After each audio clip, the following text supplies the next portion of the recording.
Ça y est, l'attente est sur le point de s'achever. 8 ans que le prochain Metroid Prime a été annoncé. 16 ans que Metroid Prime 3 est sorti.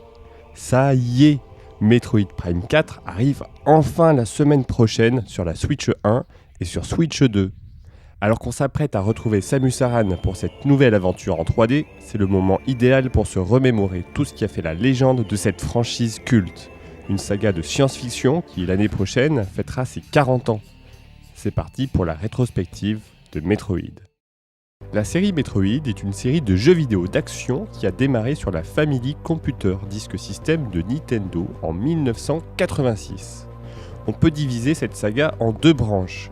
D'un côté, on a la série principale, celle qu'on appelle Metroid 2D. Ce sont les jeux d'action à l'ancienne, en défilement horizontal. C'est la formule originale. Exploration labyrinthique, plateforme précise et obtention de power-up pour progresser. C'est le Metroidvania dans sa forme la plus pure. De l'autre côté, la série Metroid Prime. On garde la même formule, mais on passe ici à une vue à la première personne, un moyen d'immerger encore plus le joueur dans l'univers de cette série. Avec le titre Metroid, il ne faut pas se tromper, celui-ci désigne la forme de vie parasitaire extrêmement dangereuse qui est la cible de destruction dans les deux premiers jeux et qui continue de jouer un rôle clé dans l'histoire. En ce qui concerne la paternité de la série, Yoshio Sakamoto est souvent considéré comme le créateur principal. Sakamoto a été impliqué dans le design du jeu original et a occupé les fonctions de réalisateur ou de producteur dans la série Metroid 2D depuis Super Metroid. En revanche, dans la série Metroid Prime, bien que Sakamoto figure au générique, la direction du développement est assurée par Kensuke Tanabe chez Nintendo, en collaboration avec Retro Studios. Enfin, il m'est impossible de ne pas évoquer l'importance du film Alien, le 8e passager. Ce film constitue une influence majeure pour son atmosphère de science-fiction horrifique, marquée par ce sentiment constant de solitude et de confinement que l'on retrouve à travers les jeux. D'ailleurs, l'antagoniste principal, Ridley, est évidemment un hommage au réalisateur d'Alien, Ridley Scott. Le tout premier jeu raconte l'histoire de Samus Aran, une chasseuse de primes à la poursuite des pirates de l'espace. Ces derniers ont attaqué un vaisseau de recherche spatiale pour capturer une forme de vie mystérieuse, les Metroids. Des créatures extrêmement dangereuses, responsables de la destruction de la civilisation de la planète SR-388. Pour éviter que les pirates de l'espace utilisent les Metroids comme des armes, la Fédération Galactique envoie Samus se rendre sur la planète Zebes pour débusquer les antagonistes mythiques de cette saga, Ridley, Cred et surtout leur chef, Mother Brain. La grande innovation de ce jeu réside dans son utilisation du Disk System, un appareil pouvant lire un tout nouveau type de format censé remplacer les cartouches de l'époque, la disquette. Il a ainsi permis à Metroid d'avoir une carte interconnectée gigantesque pour l'époque ainsi qu'un système de sauvegarde. La planète Zebes est le véritable point fort de ce nouveau jeu, et elle est à l'origine de ce qu'on appelle aujourd'hui le Metroidvania, un genre d'action-aventure en 2D, centré sur l'exploration d'un monde vaste et cohérent, où le joueur débloque de nouvelles capacités lui permettant d'accéder à de nouvelles zones. Metroidvania, c'est un mélange entre Metroid et Castlevania, un autre jeu créé cette fois par Konami, qui complète la recette Metroid avec l'ajout d'une dimension RPG avec des statistiques, de l'expérience et des équipements, avec notamment l'épisode Symphony of the Night en 1997. Dès le tout premier Metroid, on découvre déjà les pouvoirs emblématiques de Samus Aran. Parmi eux, on peut citer les missiles, l'Ice Beam, la Screw Attack, mais surtout la Morph Ball, cette capacité iconique qui permet à Samus de se rouler en boule pour se faufiler dans les passages les plus étroits. Une autre particularité notable, c'est l'apparition de Samus à la fin du jeu sans son armure, révélant qu'elle est en réalité une femme. Une vraie surprise pour les joueurs de l'époque. Cette fin alternative était débloquable uniquement si l'on terminait le jeu en moins de 5 heures. Il existe d'ailleurs d'autres fins que je vous laisserai le soin de découvrir par vous-même. Mais sachez que c'est avec cette idée de game design qu'est née presque involontairement la discipline du speedrun. Le jeu connaîtra un remake en 2004 sur Game Boy Advance. Metroid Zero Mission, avec l'ajout notamment d'une mission d'évasion-infiltration dans laquelle Samus sans armure est attaquée par des pirates de l'espace. 6 ans plus tard, une suite voit le jour sur la bonne vieille Game Boy, sous-titrée Samus Returns. Toujours sous les ordres de la Fédération Galactique, Samus a pour mission de se rendre sur la planète SR-388 afin d'éliminer tous les Metroids. La structure est ici plus linéaire. Pour débloquer l'accès à la zone suivante, il faut explorer la zone actuelle afin de traquer et d'éliminer tous les Metroid qui s'y cachent. Il y a donc moins de backtracking après avoir récupéré un objet spécial. C'est le seul Metroid que je n'ai pas terminé en entier, car oui, un extraordinaire remake sur 3DS est sorti en 2017, et franchement, il est difficile de revenir en arrière après cet opus. Mais bien évidemment, pour beaucoup, le meilleur jeu de la saga Metroid, c'est bien entendu Super Metroid, le 3e épisode. Un jeu dont l'histoire est intimement liée à Metroid 2 Samus Returns. À la fin du 2, Samus atteint le dernier Metroid vivant sur SR388, un Metroid bébé, supposé dernier survivant de son espèce. Loin d'être une menace, le bébé va confondre Samus avec sa mère. Samus décide de l'épargner et retourne à la Fédération Galactique avec cet exemplaire unique pour qu'il puisse être étudié. Évidemment, les pirates de l'espace sont toujours là et vont capturer ce bébé. C'est le début de Super Metroid. Dès le générique d'introduction, on nous précise qu'il s'agit bien de la suite directe de Metroid 2. Dans cet épisode, Samus retourne sur la planète Zebes pour récupérer le bébé Metroid et se battre contre les pirates de l'espace. La fin de cet épisode, avec le combat contre Mother Brain, est légendaire. Un moment d'anthologie où le bébé Metroid joue un rôle absolument décisif. Je n'ai pas envie de la spoiler ici, donc je vous invite vivement à la découvrir par vous-même. Pour ceux qui savent, on se comprend tous, je crois. Pour parler un peu plus du jeu, avec ce Super Metroid, on est sur la Super Famicom en 1994. Les graphismes et le gameplay montent d'un cran et vont véritablement poser les bases pour tous les prochains épisodes de la série. Pour moi, le maître mot de ce nouvel opus, c'est l'ambiance. Le jeu est magnifique avec des arrière-plans travaillés, une musique et un sound design faisant pleinement ressentir la solitude de notre personnage tout au long de l'aventure. On a un accès à une map pour pouvoir se situer dans l'exploration et Samus dispose de nombreux nouveaux pouvoirs. Elle peut viser en diagonale, s'accrocher au rebord et surtout, c'est la première apparition du wall jump, une technique qui, je le rappelle, n'était pas expliquée directement. C'est l'un des premiers tutoriels implicites de l'histoire du jeu vidéo. Un mouvement caché devenu culte car il permet de faire du sequence breaking pour pouvoir speedrunner le jeu. Pour ceux qui ne connaissent pas, le sequence breaking consiste à atteindre des zones bien plus tôt que prévu. Comme dans le premier opus, la fin varie selon le temps que l'on met. Tout ce jeu pousse à l'expérimentation et au speedrun, des mécaniques qui ont énormément séduit le public nord-américain. D'ailleurs, ce titre ne trouve pas vraiment son public au Japon. C'est surtout à l'étranger que Super Metroid va acquérir son aura de jeu culte, figurant très souvent dans les listes des meilleurs jeux vidéo de tous les temps. Un succès international qui pousse Nintendo à sortir ses 2 prochains épisodes quelques mois plus tôt sur le territoire américain. Parlons-en de ces suites. Elles arrivent 9 ans après Super Metroid, en 2002 aux États-Unis et en 2003 dans le reste du monde. Cette année-là, 2 jeux Metroid voient le jour. D'abord Metroid Fusion, ou Metroid 4, sur Game Boy Advance, puis une toute nouvelle série Metroid dont nous parlerons plus tard. Dans Metroid Fusion, Samus accompagne une équipe de scientifiques pour découvrir les origines des Metroid, sur la planète SR388. Malheureusement, la planète est infectée par le parasite X, parasite capable d'imiter ses hôtes. Un échantillon est ramené sur la station spatiale BSL, mais celui-ci va se propager dans tout le vaisseau. Samus y est envoyée pour enquêter, mais elle découvre que le parasite X a cloné son ancienne armure, donnant naissance à SAX, une version améliorée et surpuissante de notre héroïne. Ce nouvel épisode va être assez décrié, tant il change la recette initiale. En effet, le jeu propose de nombreuses explications écrites, et le joueur reçoit des instructions répétées sur ce qu'il doit faire.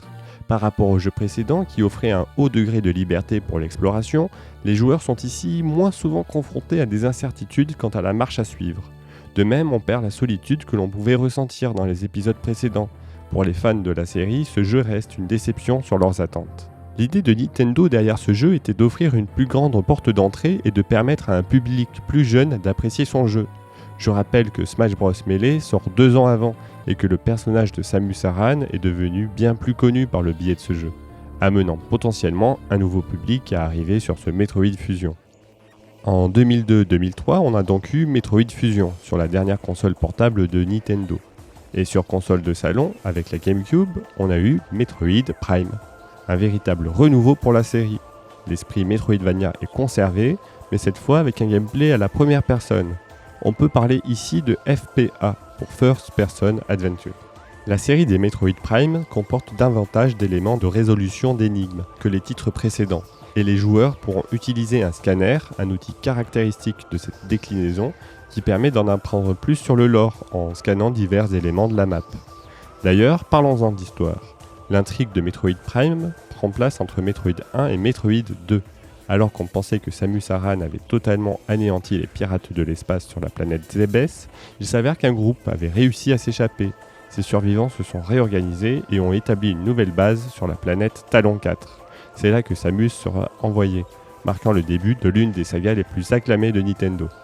Sur cette planète, on sera amené à découvrir de nombreuses ruines, témoins d'une civilisation ancienne d'hommes-oiseaux, mais surtout d'une substance énergétique appelée le phazon. Si elle entre en contact avec un être vivant, elle provoque d'horribles mutations accompagnées de souffrances terribles. Le jeu est une réussite. Il ressortira sur Wii en 2009 dans la fameuse Metroid Prime Trilogy avec un gameplay adapté à la Wiimote et au Nunchuk. Puis en 2023 avec un remaster sur la Nintendo Switch. Pour ma part, le fait de refaire ce jeu en 2023, juste après Metroid Dread, m'a laissé un goût assez mitigé sur ce titre, trouvant le gameplay un peu lourdeau. C'est l'un des compromis majeurs de la série Prime. En passant à un gameplay à la première personne, l'agilité de Samus Aran est inévitablement réduite. Ses déplacements sont moins vifs, plus lents, et l'on perd cette nervosité et cette vivacité qui caractérisaient si bien les titres en 2D. 2 ans après, on retrouve la suite Metroid Prime 2 Dark Echoes, toujours sur GameCube. On retrouve les éléments qui ont fait la réussite du premier, mais cette fois-ci on retrouve une exploration entre deux mondes, celui de la lumière et celui des ténèbres, à l'instar donc de Zelda A Link to the Past, sorti 14 ans plus tôt. Le mot « écho » du sous-titre a une signification importante dans ce jeu. D'abord, sur le plan acoustique, le son a toujours été un élément clé de l'expérience Metroid. Avec Prime 2, il devient même un outil de gameplay, notamment grâce à la visière écho qui permet de visualiser les ondes sonores des objets et des créatures. Mais le mot écho peut aussi signifier l'imitation, le double de quelque chose. Cela fait référence à ce monde à double facette, entre ombre et lumière. Dans cet opus, Samus Aran est envoyée sur la planète Ether pour enquêter sur la disparition d'une unité galactique. Aidée par les habitants de la planète, les Luminos, Samus affronte les créatures du monde sombre, les Zinx. Mais surtout, elle devra faire face à sa propre version corrompue par le phazon, Dark Samus, un antagoniste devenu totalement culte de l'univers Metroid. Metroid Prime 3 Corruption, c'est la galaxie entière qui est contaminée par le phazon. Samus, infectée à son tour, se voit équipée d'une nouvelle armure, capable d'utiliser le phazon comme énergie. Pour mettre fin une bonne fois pour toutes à cette entité toxique, Samus se retrouve à opérer sur la planète Phase, la planète à l'origine du phazon, et devra une nouvelle fois faire face à son double maléfique, Dark Samus. Si on finit le jeu à 100%, on peut voir une scène finale où Samus Aran part avec son vaisseau dans l'hyperespace, tout en étant suivi par Sailux, l'antagoniste que l'on retrouve dans la bande-annonce de Metroid Prime 4. Mais qui est Sailux, me direz-vous ? Eh bien, c'est un personnage introduit dans le spin-off Metroid Prime Hunters, sorti quelques années plus tôt sur la Nintendo DS. On ne sait presque rien de lui, si ce n'est qu'il est un chasseur de primes et qu'il nourrit une haine profonde envers Samus et la Fédération Galactique, sans que l'on connaisse vraiment la raison. On le retrouve également dans le deuxième spin-off Metroid Prime Fédération Force sur 3DS. Dans la fin secrète à 100%, on peut voir Sailux récupérer un bébé Metroid sortant de son œuf. Cela permet de comprendre pourquoi Sailux apparaît aux côtés de 2 Metroid dans la bande-annonce de Prime 4. Il aurait réussi à dompter ces redoutables créatures. Il existe encore de nombreux mystères autour de ce personnage, et j'imagine que ce 4e épisode lèvera enfin le voile sur ce qui entoure Sailux. Mais revenons à notre chronologie. Après Prime 3 en 2009, on a eu Metroid Other M en 2010 sur la Wii. C'est un épisode spécial entre les épisodes 3D et 2D, qui se veut beaucoup plus narratif et qui prend place entre Super Metroid et Metroid Fusion. Le projet est mené par la team Ninja, connue pour avoir développé les Dead or Alive, les Ninja Gaiden, les Nioh ou encore plus récemment Rise of the Ronin. Le jeu est malheureusement assez critiqué pour le traitement de Samus Aran, qui se veut beaucoup plus émotive dans cet épisode, avec notamment pour la première fois le fait qu'elle soit doublée. Pour le coup, le silence et le mutisme est un réel point fort dans l'ambiance des Metroid, ce que vient malheureusement trahir ici Other M. Mais en termes de gameplay, c'est un jeu que j'ai assez apprécié avec l'utilisation de la 3e personne et première personne tout au long de l'aventure. En 2021, nous avons la suite de l'histoire de Metroid Fusion, un 5e épisode sorti sur la Switch à la surprise de tout le monde, Metroid Dread. Pour ce 5e opus, Nintendo fait confiance à Mercury Steam, le même studio derrière le très bon remake de Metroid 2. Et franchement, le jeu est extraordinaire. On retrouve un jeu en full 2D qui est pour moi un des meilleurs jeux de la Switch 1. Au niveau de l'intrigue, la Fédération Galactique a la très bonne idée d'envoyer des robots, appelés Emi, sur une planète lointaine où le parasite X aurait survécu. Évidemment, les robots cessent d'émettre et disparaissent, obligeant Samus à enquêter sur place. Elle se retrouve ainsi confrontée à des ennemis devenus hostiles, mais pour la première fois, et c'est ce qui fait l'originalité du jeu, Samus n'arrive pas à vaincre ces robots, et elle devra fuir et se cacher pour éviter ces machines invincibles. Et enfin voilà, nous y sommes. Dans moins de une semaine, on pourra y jouer Metroid Prime 4 Beyond, que l'on retrouvera sur la Switch 1 et Switch 2. Suite à un accident provoqué par sa confrontation avec Sylux, Samus est propulsée sur la planète inconnue Vuros, un monde vaste, entre zones verdoyantes et étendues désertiques, où l'on découvre, je vous le donne en mille, les ruines d'une civilisation ancienne, les Lamornes. Son objectif, percer les secrets de cette planète et trouver un moyen de la quitter. On retrouve le FPA classique, fidèle à la série Prime, avec de nouveaux pouvoirs psychiques, mais avec une nouveauté majeure pour traverser ces gigantesques environnements. La Viola, une sorte de moto futuriste. Cet ajout permet à Samus de se déplacer rapidement et introduit même une dimension de combat en véhicule dans certaines zones, ajoutant une couche de nouveauté au gameplay emblématique. Il me tarde de mettre la main sur ce prochain Metroid Prime 4. Ce qui est certain, c'est que le jeu est encore entouré de mystères, ce qui ne fait qu'augmenter notre impatience. J'ai hâte de percer tous ces secrets, de naviguer dans ces zones inconnues et surtout d'en apprendre enfin plus sur l'histoire de ce fameux Sylux. Que ce soit avec cet épisode très attendu ou avec le retour triomphal de la 2D que fut Metroid Dread, la saga est clairement revenue en force sur la Switch. Mais personnellement, mon cœur sera toujours pour l'ambiance et la perfection du game design de Super Metroid. Et vous, quel est votre épisode préféré de la saga Metroid ? Laissez-moi votre réponse dans les commentaires. Likez et abonnez-vous pour soutenir la chaîne, c'est la meilleure récompense pour mon travail. Sur ce, je vous laisse, c'était Daven, ciao ciao.